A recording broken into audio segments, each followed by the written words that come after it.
Welcome back, everyone. We are finally there, the final Girl Power Day Zero build. And what a way to finish off than with the pro hero Uwabami. She is a 6 hand size, 25 health character. She has the pro hero keyword trait, and her symbols are Chaos, Earth, and Life. I've chosen Chaos for today's build. So, Uwabami was originally I believe she was a Plus Ultra pack character from Crimson Rampage. Maybe. She was either a Plus Ultra character or she was a provisional store, a provisional promo character. Either way, she's now been reprinted as a Girl Power alternate art. So let's get into what she does. She has 3 abilities, the first of one for every snake in her hair, apparently. The first of which is a response. At the start of your rival's end phase, add 1 card from your card pool to your hand. So a lot of us probably hate blocking with attacks, because then we don't get those attacks on our turn. She can block with an attack and then pick it back up at the end of the turn. That's a really good ability. She has an enhance. Remove 3 cards from your discard pile. The next printed 3 damage attack you try to play this turn gets -1 difficulty and +1 damage. So that's a really powerful ability. So you can remove any 3 cards in your discard pile to give -1 difficulty and a little bit of +1 damage to your next attack if your next attack has printed 3 damage. And then she has an enhance once per turn your turn, so you can only use this once per turn during your turn. Add 1 printed 3 damage attack from your discard pile to your hand. So as long as you've got attacks with 3 damage in your discard pile, you are effectively a 7 hand size character. 8 hand size over the course of the turn cycle, because then you can also pick up a card that you've blocked with. Really, really powerful abilities here. So let's see what attacks we have access to. First off, a very dangerous attack, and dangerous for the person playing it, Storm of Blades. This is a 3 difficulty, this is a 3 mid for 3. It's a 1 check card, so 1 control. You can't really see it there because my face is covering it. But yeah, this card checks a 1, and that is very deadly for you. But it has a very cool response. After this attack resolves, mill the top 5 cards of your deck. As your next form, you may play 1 attack with a printed damage of 3 or less discarded this way with no check necessary. If you play Storm of Blades as your, say, 3rd attack on a 6, after it resolves, you mill 5, you get another Storm of Blades. You can play that Storm of Blades with no check, and then after that resolves, mill 5. Oh look, another Storm of Blades. You get to play that for free. After that resolves, mill 5, and maybe you play one of these bigger attacks after that, no check necessary, to just stack a whole bunch of damage onto your rival. So that is really, really cool. Speaking of, we have Piercing Barrage, another 3 mid 3. All of these attacks, by the way, are going to have printed 3 damage, because I just went basic with it. This combos with a printed 3 damage move, so to use the combo enhance, the card immediately preceding this card in your card pool has to be an attack with a printed damage of 3. Combo enhance says this attack gets +3 damage, so it becomes a 3 mid 6. That's pretty respectable. And as an enhance, if this attack deals damage, your next check to play an attack with a printed damage of 3 or less gets +2. So again, continuing our string, as long as this attack deals damage. And then we have my favorite 3 damage move, Extendo Hairstrike. This is a hilarious card and one of my favorite build-arounds that I've found in this game so far. It's a 5 high for 3, with Stun 1, and EX 0. So EX is the ability you can spend any number of momentum, and for each momentum you get plus X speed. X equals your EX rating, so this one is 0. But as an enhance, you can commit 1 foundation. This attack gets +1 damage and +1 to its EX rating. And this enhance is playable any number of times during this enhance step. You could turn your entire stage sideways for a bunch of damage and a bunch of speed with that EX, and basically turn this into a 1-card kill if you've stacked damage on it properly and your rival cannot block it or reset its damage. And as a fun deadlock enhance, your next check to play a card gets +5. So that's insane. I love Extendo Hairstrike. I'm always looking for ways to use it. Honestly, I think Ingenium uses it best, but that's neither here nor there. Moving on, we have Canyon Cannon, a 5 high 3.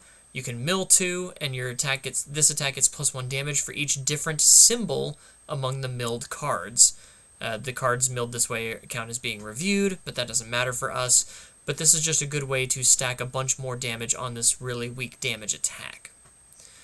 Next we have Questioning Threat. This is a 2 mid 3. We can flip a foundation for +3 speed, and as a deadlock enhance, our next check to play a card gets +5. Do not go into deadlock against this deck, because it will never have to commit foundations again. And lastly, we have Earth Beast Golem. This has an enhance that allows both players to add the top card of their deck to their momentum, and an enhance that says this attack gets +1 damage for each momentum both players have. So again, getting a huge buff to that damage, and hopefully your rival cannot block it if you can add any speed to it. On to non-attack cards, I went with Knott's Flask as our asset. After you build it, you get 3 booze counters. If you have no booze counters on this card, all your attacks get -2 speed. You can commit and remove 1 booze counter. This attack gets +3 or -3 damage, so either keeping us alive when we need it, or stacking, basically doubling the printed damage of any of our attacks, which is really good. And as an enhance, we can mill 3. If we did not mill an attack, we get to add a booze counter to this card, just refill the flask. And since this is not unique, we can have multiple Knott's Flasks on the field at once, which is a lot of damage or damage reduction. Then for actions, we have Dark Tournament Looms. Since Uwabami can pick up an attack from her discard pile, I figured it's only fair to also let her pick up an attack from her momentum and draw an additional card on top of that, because this card is totally fair and balanced. And then on to our foundations, we have Disarming Glance. It's got Pro Hero Breaker 1. We are a Pro Hero.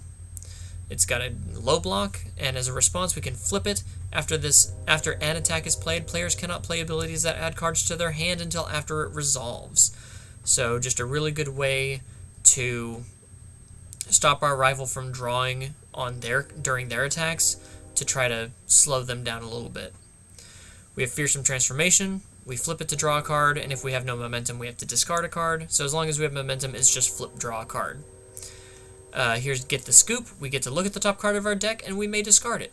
This is good for keeping our 1 checks off the top of our deck, hopefully, or guaranteeing our next check is going to be a 5. We have Elasticity. After an attack is blocked, the next attack is +3 or -3 damage. We are dealing with printed 3 damage attacks. We want as much damage buff as we can get. And we can also cancel Stun with this card and add the top card of our deck to our momentum for our trouble. Nice Try is just really good speed hate, and it's a good reliable foundation to commit on your turn to pass a check, and then it readies during your rival's combat phase. We have Nedre-chan for a bit more damage buff, and if the buffed attack is blocked, we get to gain health. Vast Hybrid. This is really good because as a form, as long as we have at least 1 momentum, we say once per turn our attacks get +1 damage for the rest of the turn. So a static +1 damage to all of our attacks. We can add this card from our stage to our momentum face up, and once per turn while it's in our momentum, our next check gets +1.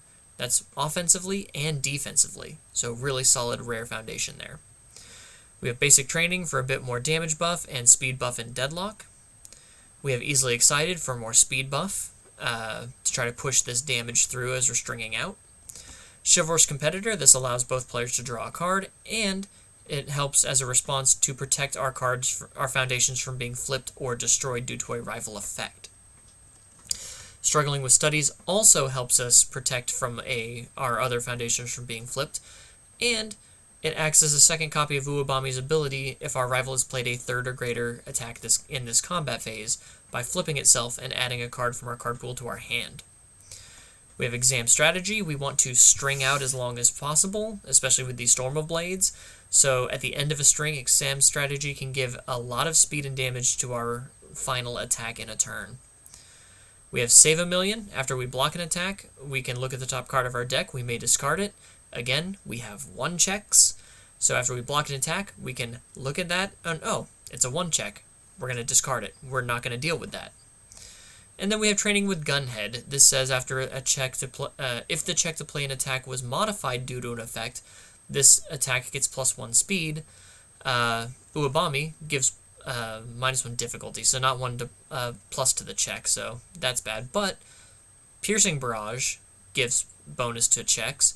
Extendo Hair and Questioning Threat can do that in Deadlock, so those are pretty good. Vast Hybrid boosts checks, so that can give a little extra speed.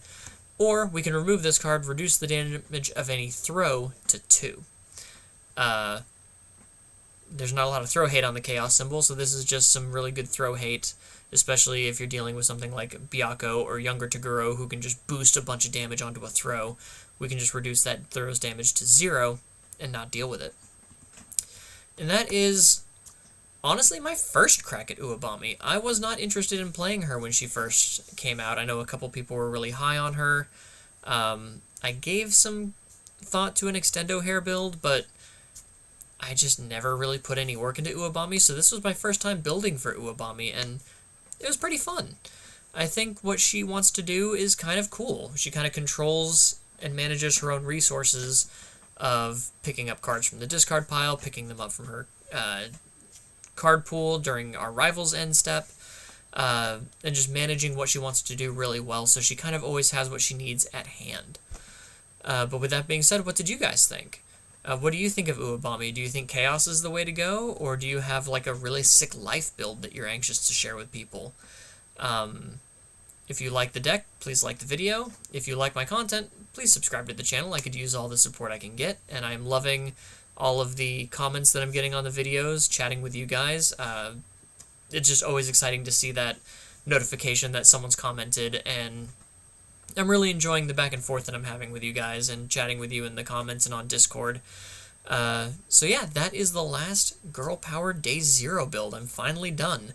I might take a few days off after this releases, so enjoy your Girl Power release events if you've obviously already done the pre-releases. So enjoy that. I'm going to probably take a few days off, and then I'll try to be back to my regularly scheduled 2 or 3 videos a week. And I may have a new video series coming, starting, so look forward to that, and I will see you guys then. Take care.